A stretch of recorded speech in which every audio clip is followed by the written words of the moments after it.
The sages tell us that the temple was destroyed due to baseless hatred, sinas chinam, not just regular hatred, not just because some guy hated somebody else and had a reason, hatred for no reason at all. And the sages explain that the obvious antidote to that, the remedy that we're supposed to work on all year round, but particularly today on Tisha B'Av, is ahavas chinam, love that's baseless, for no reason. Love, camaraderie, closeness in instances when you'd think it's not necessary or not appropriate. And that's particularly appropriate this year, I think, when Tisha B'Av started early. And it's been going on so long.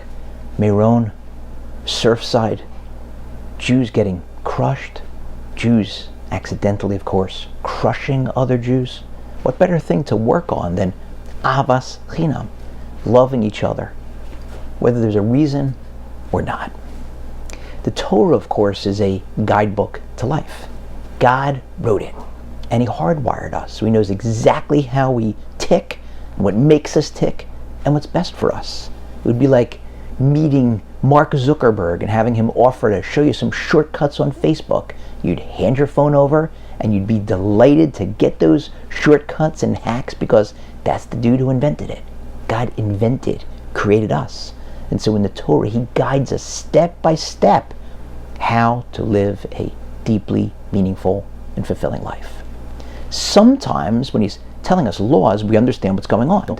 Don't murder, don't steal, don't buy retail. God doesn't have to explain those. We understand what's going on. And then other times, He gives us laws that don't seem to make sense. Don't mix wool and linen in the same garment. Men, after Tisha B'Av, when those of us who don't shave can shave again, can't shave with a razor, have to use an electric one. Doesn't always make sense. But God says, look, sometimes I explain the reasons. I'm giving you cash. Sometimes I don't. Giving you a credit card. Obey those commands. Show me that you trust me even when I don't explain. The stories in the Torah work the same way. Some of them are obvious. The takeaways, you don't need someone to explain them to you. They sort of hit you over the head. They're so self-evident.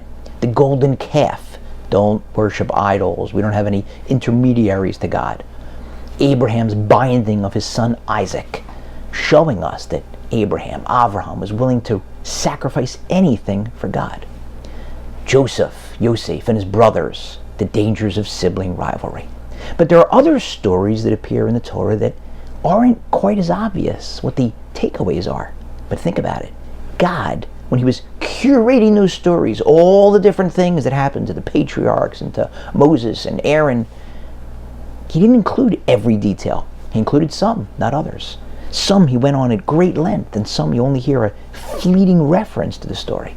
God knows what He's doing. So the stories and each aspect of the stories have to be teaching us something.